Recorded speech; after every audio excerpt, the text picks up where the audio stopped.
Bom dia. Tive luxação com um trinco no tornozelo ontem. Gostaria de saber se tem algum gráfico que eu possa usar para a minha recuperação. Vamos refletir sobre esse post?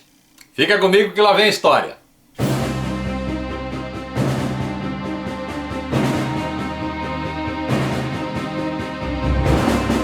Vamos lá então. No vídeo anterior, que eu estava falando a respeito de marmotagem e tudo mais, eu acho que eu ainda estou sendo, sabe, delicado, politicamente correto, dentro do limite do razoável e tudo mais, e eu tenho, sabe o que eu tenho feito antes de qualquer coisa? Eu tenho dado uma olhada em volta, tenho visto algumas coisas que estão sendo postadas, algumas coisas mais aqui, acolá e tudo. E bem, eu estou tendo cuidado de, na medida do possível, reconsiderar algumas falas minhas, né, sobre alguns pontos de vista, mas o que mais me constrange nisso tudo são as insistências com pontos de vista equivocados, tá certo?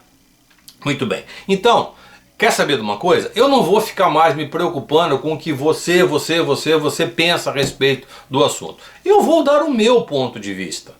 Eu vou falar e argumentar com base no meu conhecimento, com base nas minhas questões experienciais e naquilo que eu venho vivendo ao longo desses 40 anos. E os resultados que eu venho obtendo utilizando a radiestesia, aplicando a geobiologia, aplicando a radiônica e dentro do âmbito da radiestesia clínica. Única e tão somente isso. Eu vou parar de me preocupar, de ficar tendo que, sabe, dar uma contornadinha aqui, uma fala um pouquinho mais lenta ali e tudo mais. Não, deu, tá? Pois bem, hoje eu vou falar um pouquinho a respeito de gráficos. Os alunos mais recentes que estão chegando agora na plataforma, tá? Sobretudo os que estão estudando geobiologia e que estão fazendo o estudo da geobiologia concomitante com o estudo da radiestesia, estão me trazendo algumas questões aqui bastante interessantes. Voltamos a falar da história dos gráficos. Ok, é fundamental o conhecimento que você precisa ter a respeito desta ferramenta como a base fundamental da radiestesia mental. Ela, sem o uso de gráfico, a radiestesia mental fica fortemente comprometida. Você pode praticar radiestesia mental sem gráfico? A resposta é sim. Quando você utiliza gráficos na radiestesia, o teu trabalho fica facilitado? Muito. Muito. Não tenha dúvida disso. Hoje eu vou falar conversa curta e grossa, tá? Não tem muita churumela não. No pós-guerra, surgiu um trabalho, esse trabalho foi compilado recentemente, tá? Esse trabalho aqui é esse trabalho aqui é de 1996, tá? É um trabalho mais recente, pós-guerra, década de 40, tá? Então, da 40-50. Então, este grupo na Bélgica, capitaneado por Félix e William Servranckx, esses irmãos tiveram um papel fundamental no estudo da radiestesia. O material produzido pelo laboratório Servranckx, sobretudo pelos seus periódicos, gente, era coisa excepcional. Excepcional. Trabalho de excelente qualidade. Tá? Quem tiver oportunidade, um pouquinho de fluência no francês, vai encontrar, não me parece que seja tão difícil. Eu que sou meio burrão, eu consigo entender um pouquinho o que está escrito aqui. O francês técnico, ele é como o inglês técnico, ele é fácil de ser absorvido. Uma palavrinha ou outra ali, nada melhor que o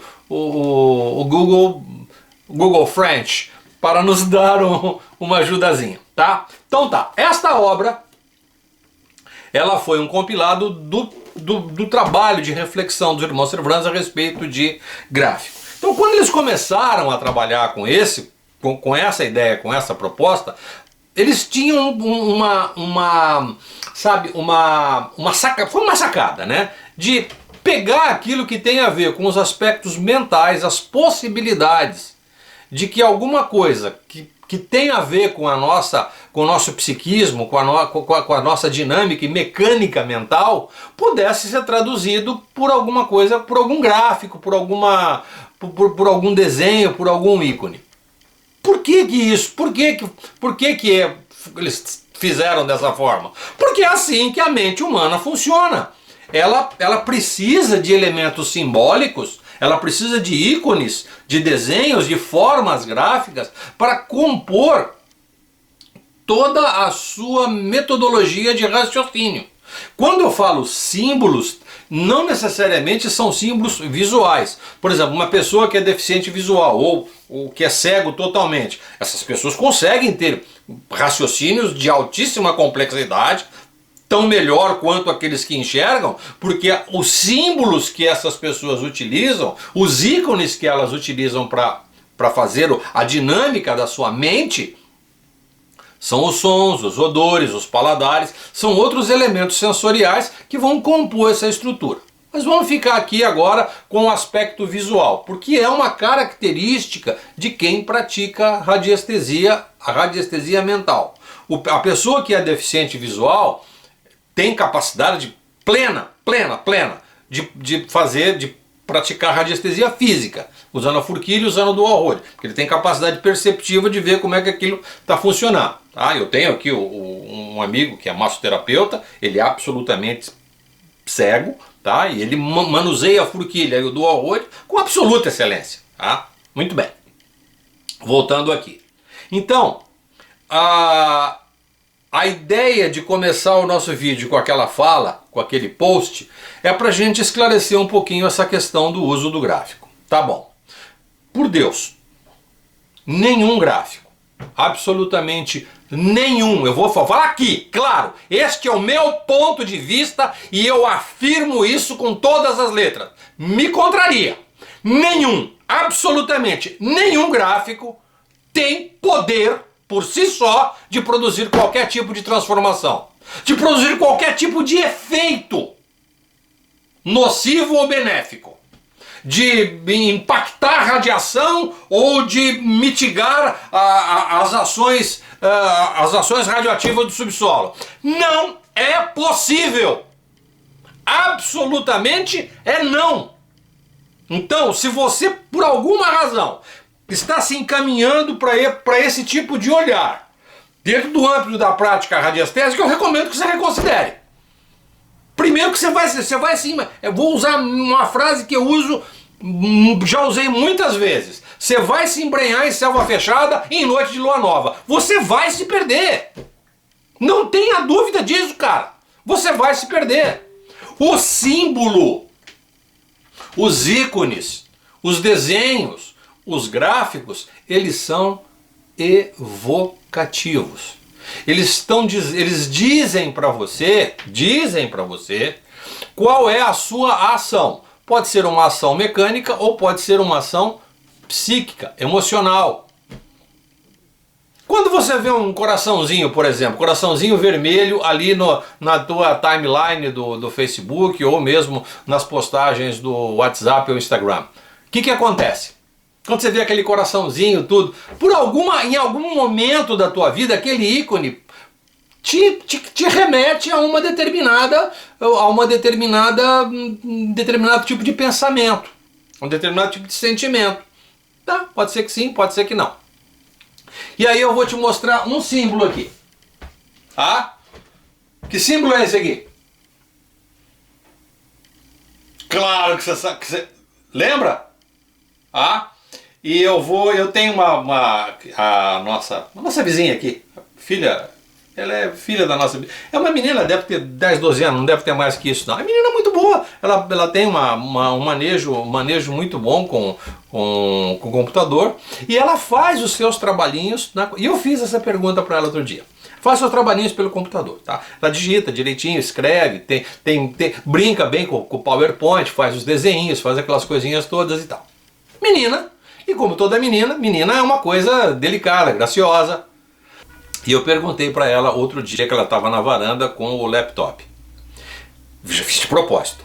Escuta, como é que você salva esse documento que você está escrevendo aí? Que ela estava escrevendo um texto, estava colando umas figurinhas, bem menininha mesmo. Um amor. Como é que você salva isso aqui?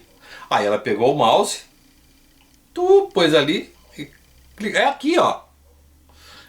Aí ela pegou o mouse e foi direto para esse ícone aqui. Eu falei, mas o que tem esse desenho de tão especial? Ela não soube responder. Mas ela quis dizer para mim o seguinte: eu aprendi assim e eu vou continuar fazendo isso, tá?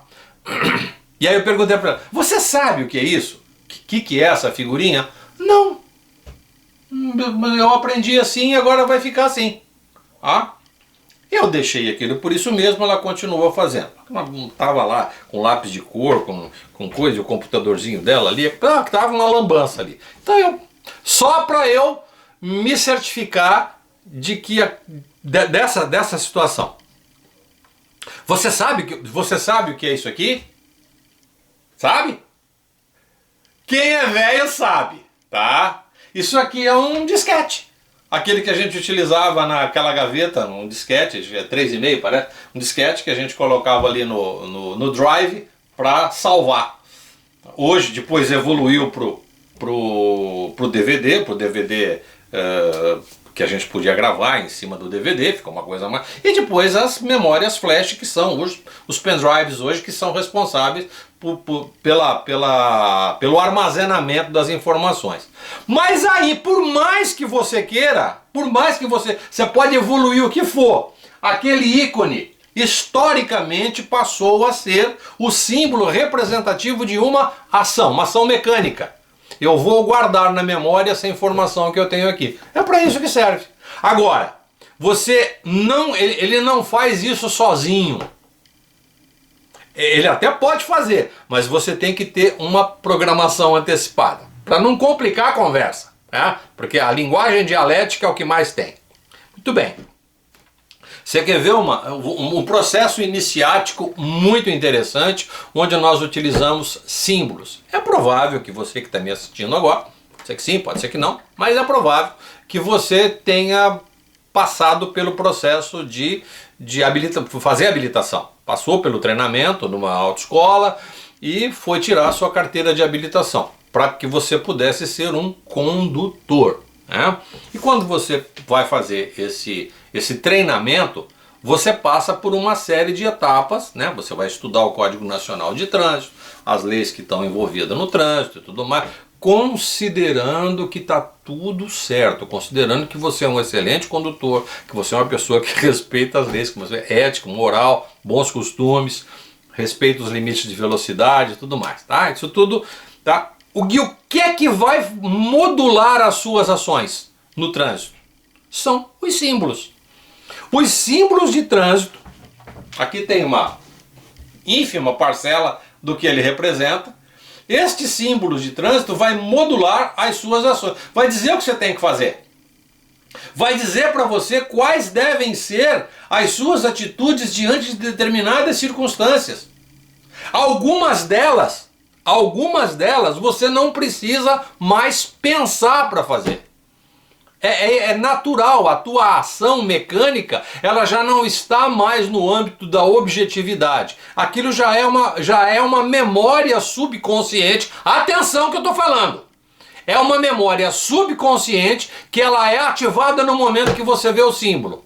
Você vê um símbolo que te obriga, que você está numa determinada rua, aparece um símbolo que te obriga a virar, que está dizendo que você só tem virar à direita ou virar à esquerda. Tá? Então significa que ao chegar naquele ponto naquele ponto da rua, você não pode seguir adiante. Obrigatoriamente você tem que seguir à esquerda ou tem que seguir à direita. Por alguma razão houve ali uma alteração no fluxo do trânsito e tudo mais. Então aquele símbolo que você já passou por todo um processo de iniciação, que tirar uma carteira de habilitação, ele é naturalmente um processo de iniciação, porque você vai treinar algumas habilidades mecânicas e depois de um tempo essas habilidades passam a ficar incorporadas na sua memória subconsciente. Você dirige carro sem pensar hoje, você entra no seu veículo, dá partida, né? Subentendendo-se que você tem o hábito regular de fazer a manutenção, pneu, óleo, água, combustível, né? Então o basiquinho, né? Vai lá, dá partida, sai, faz as... Não pensa para fazer isso. Porque isso está tudo incorporado dentro de um processo iniciático com o qual você já está habituado. Por outro lado, se você deu partida no veículo, está tudo certinho, de repente acende uma lanterninha com um negocinho parecendo uma chaleirinha, pingando uma gotinha, aquilo acende, opa! Imediatamente aquele símbolo vai indicar que existe um problema na pressão do óleo, ou que o nível está baixo, alguma coisa assim. Automaticamente conduz você para um outro tipo de ação. Quem fez isso? O símbolo. Ele naturalmente te leva a isso, te leva a essa condição. Então, na radiestesia não é diferente.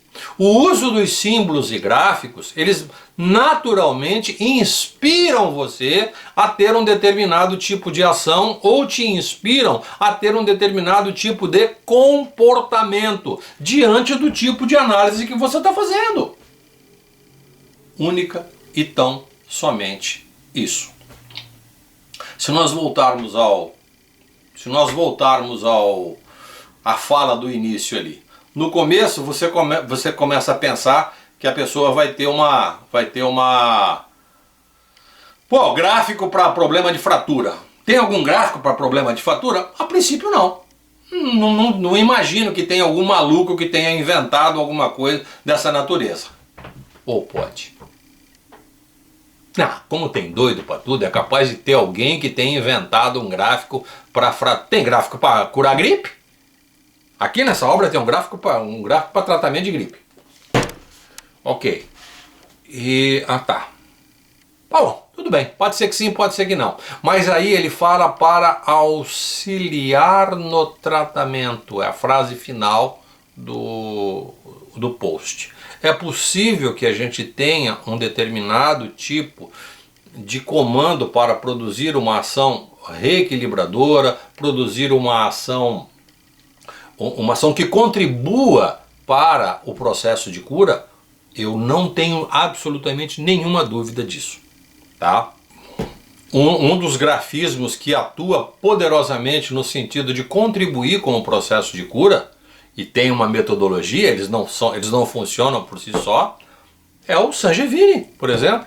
São os cartões radiônicos Malcolm Ray, são fenomenais para esse tipo de trabalho, mas há que existir a interação entre o psiquismo, o operador e o agente catalisador do processo. No caso a água, por exemplo, no caso um cartão magnético, por exemplo, no caso um cristal, por exemplo, que pode ser programado, mas ele por si só não funciona. Ele precisa ter algo que possa ativá-lo. Um campo magnético, um campo elétrico, um campo de luz pulsada, alguma coisa dessa natureza, mas por si só o gráfico é inócuo. Ele não funciona sozinho, pelo amor de Deus. Então deixa eu mostrar para vocês aqui um gráfico dos meus tempos de esoterismo. Tá vendo esse gráfico aqui? Ele tem aproximadamente 1 metro, quase 1 metro de tamanho. Tem uma vassoura do lado para vocês terem a comparação do tamanho do gráfico. O que era isso aqui? Sabe para que eu usava isso aqui? Para valorizar a planta. Eu ia fazer o trabalho de geobiologia, aí pegava a planta da casa, então estava ciente, estava claro para mim que para eu valorizar uma planta, que pegava na planta na escala 1:50, por exemplo, que é uma planta grande, eu tinha que colocar isso em cima de um decágono que fosse um decágono, né, condizente com o tamanho do testemunho. E aí eu tenho um amigo que foi um aluno nosso que tem uma grande habilidade com marcenaria, ele falou, não, eu vou fazer um decágono duplo para você e vou fazer ele muito, e tá preciso, é um bonito pra caramba. Hoje faz parte do Museu da Estupidez. Hoje faz parte do meu museu da minha estupidez naquele tempo, naquele momento. Por que eu fiz aquilo ali? Porque eu tava de sacanagem? Não, eu não sabia. Eu não tinha certo como é que as coisas funcionavam de uma maneira plena e intensa. Na medida que você vai aprendendo as coisas, cara, é extremamente saudável você mudar de opinião. Se alguém diz, eu tenho, para mim é muito confortável mudar de opinião. Para mim é muito confortável aprender coisas novas. Para mim é muito confortável esquecer coisa que realmente não tem mais interesse, não, porque já todas as experiências que eu fiz utilizando decágono grande, pequeno, curto, grosso, volumoso, de papel, não tem a menor diferença. Não tem a menor diferença. Cara, eu trabalho com isso todo dia. Já falei para você, uma infinidade de alunos, e eu peço, por favor, me diga que eu estou errado nisso, faz o teste você, faça as suas experiências. Então aquelas pessoas que são mais críticas, mais técnicas, vão ficar frente a frente comigo. Flávio, realmente essa porra não funciona, não é assim. Então quer dizer que você não usa decágono para fazer valorização de testemunho? Uso. É um símbolo altamente poderoso. Ele foi proposto pelos irmãos Servrans numa das maiores sacadas que eu já, em termos de gráfico, eu acho, para mim, é minha opinião, uma das maiores sacadas foi o decágono. Por uma única razão: o decágono é uma figura de 10 lados, é uma figura que representa, sabe, o útero divino.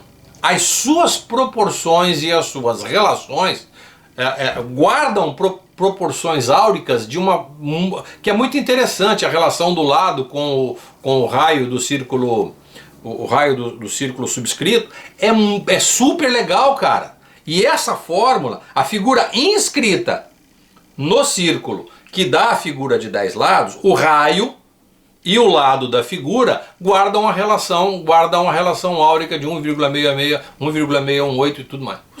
O Fi, da série de Fibonacci. Pois muito bem. Então, este gráfico, ele é para mim inspirador. Para outras pessoas não pode ter a menor importância.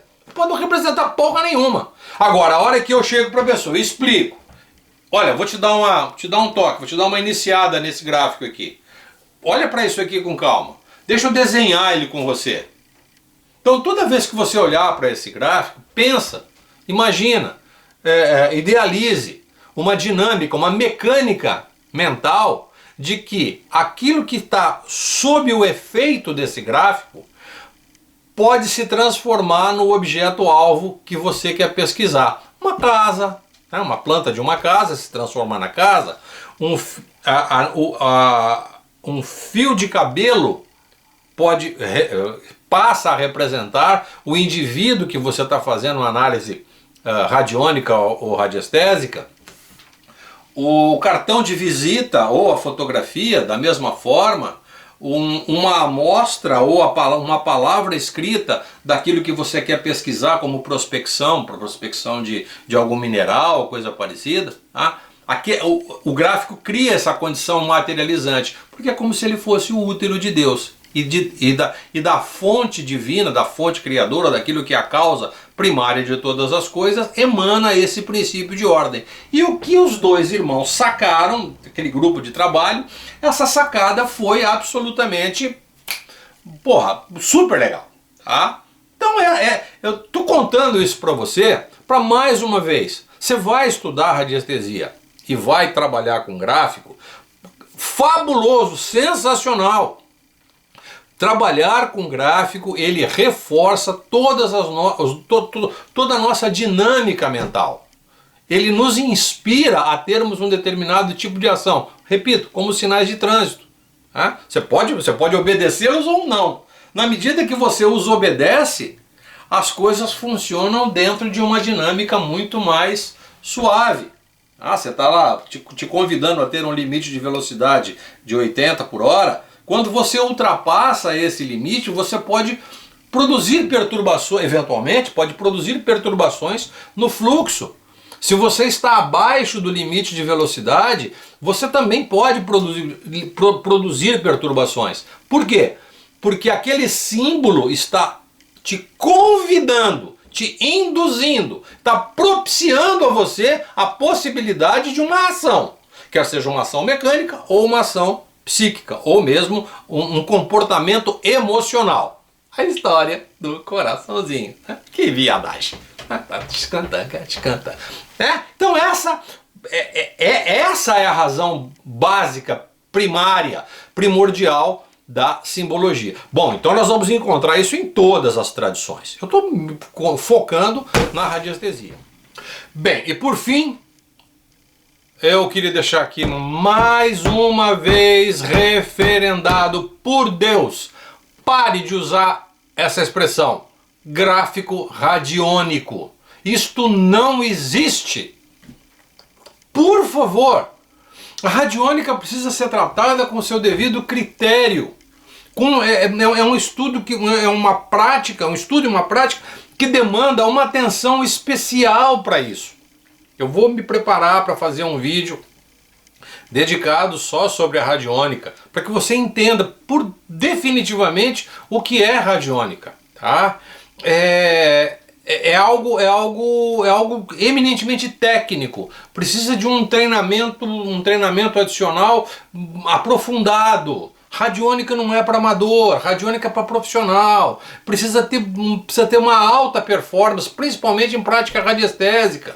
Não é uma coisinha simples de ser feita. Muito embora você possa ter a capacidade de aprender, mas não é uma coisa assim que é feita de forma simples, de maneira corriqueira. Ele exige, demanda de você uma dedicação, um empenho. Porque te envolve equipamentos eletroeletrônicos, pode envolver eventualmente uma plataforma que tenha até um caráter virtual para produzir uma ação específica, mas ela se limita àquela aplicação em particular. Então, futuramente a gente vai falar um pouquinho mais sobre isso. Eu prometo para vocês em breve fazer um vídeo falando sobre radiônica, contando um pouquinho da história, dando alguns elementos e tudo mais, contribuindo para o teu conhecimento. Então daqui para frente, se você puder parar com essa história de fazer gráfico radiônico, então para com isso. Eu não quero nem falar das mesas agora. Quando eu for tratar do assunto radiônica, aí eu vou estar amparado e argumentado para lidar com esse assunto. Tá bom? E é isso. Eu espero que você agora se motive cada vez mais a utilizar gráficos no seu trabalho radiestésico. Que você os escolha com base em critérios do qual você já tem um conhecimento sobre aquele gráfico em particular. Que ele represente um elemento estimulador da sua ação ou do seu psiquismo. E se você for utilizar, além do gráfico, uma plataforma, uma prancha radiestésica, eu chamo de prancha radiestésica porque é uma coisa mais, fica mais didático.